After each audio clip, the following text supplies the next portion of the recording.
used to be the go-to alternative to shopping sustainably. Buying secondhand was a good way to fight overconsumption and give old clothes a new home instead of ending up in the landfill. But as thrifting becomes trendier among today's youths, branded goods and aesthetic pieces are taking center stage. With new thrift stores starting to be driven by trends and profit, a new question emerges. Is thrifting really still environmentally sustainable? Hi, I'm Kaylee from the UrbanWire, and today we'll be interviewing Aisyah from the Fashion Pulpit to find out whether modern thrifting is really still battling overconsumption, or if it's becoming the new fast fashion. So I am Kai. I've been working at the Fashion Pulpit for about 4 years. I started as somebody who is working part-time, hanging the clothes, curating the inventory. But I've slowly made my way to the front, now facilitating clothing swaps with the customers.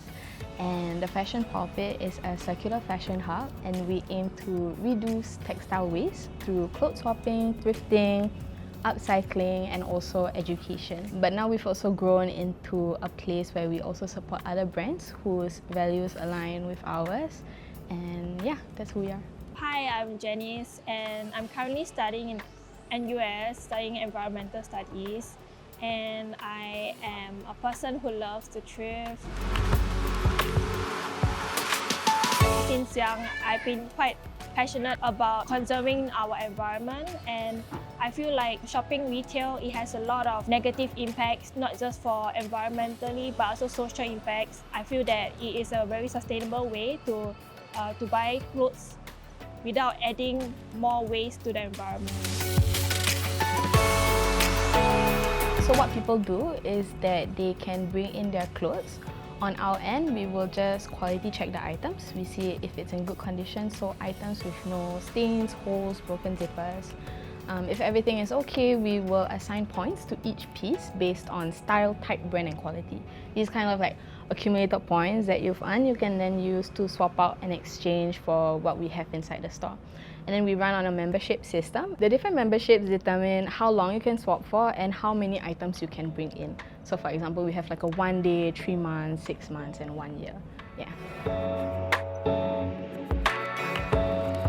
I think the Fashion Pulpit aims to reduce textile waste in giving people different options to consume fashion sustainably. We have different options for different types of people. If you want like a cheap thrift, or you're looking for more like high-end luxury items, or you're even looking to learn about sewing, or even looking for alteration spaces, these are the kind of things that we want to offer to you.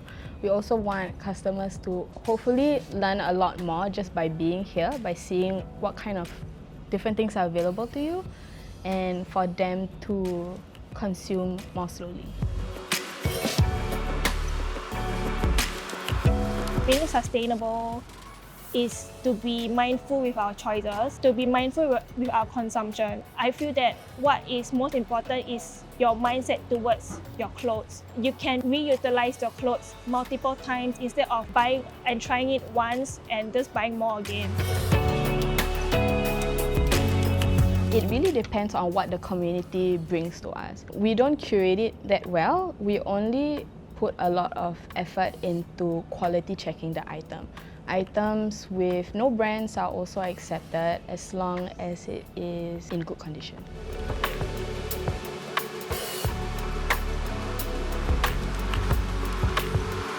Maybe this certain narrative, I would be a bit more like critical on like how much is this really being done for it to need to be spotlighted in this way.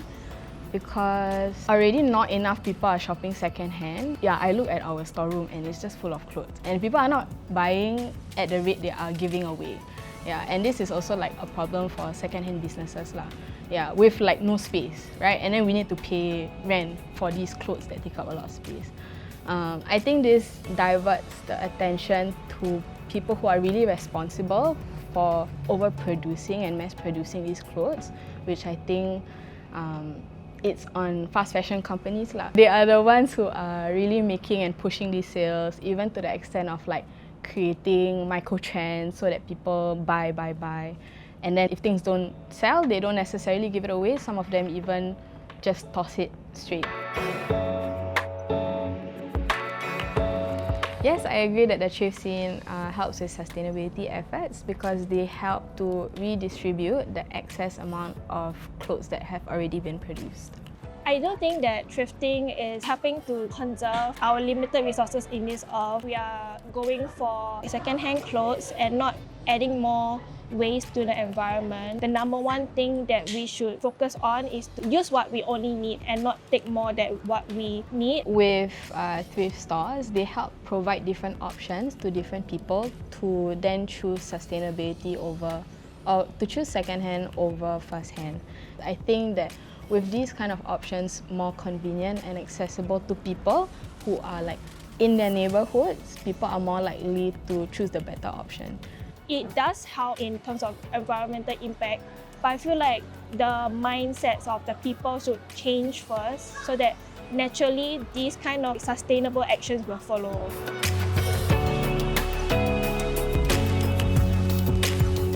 I think for me personally, I would avoid shaming people who have different preferences, like if they prefer swapping over thrifting or if they prefer like high-end stuff versus low-end stuff. Like I would want the Fashion Pulpit to be a place for all types of people, for all types of different consumption habits. Yeah, and that's why we have swapping available, that's why we have thrifting. We have both cheap finds and also expensive quality stuff. I think that having all of this range can help people on their journey to consume more sustainably. The thrift scene in Singapore is shifting, influenced by rising demands and changing consumer habits. For some, it's a way to shop sustainably and reduce waste, while others see it as a way to express themselves. Thrift stores like the Fashion Pulpit are making an effort to stay sustainable while encouraging buyers to shop second-hand. Ultimately, the future of this movement will be shaped by the choices that we make.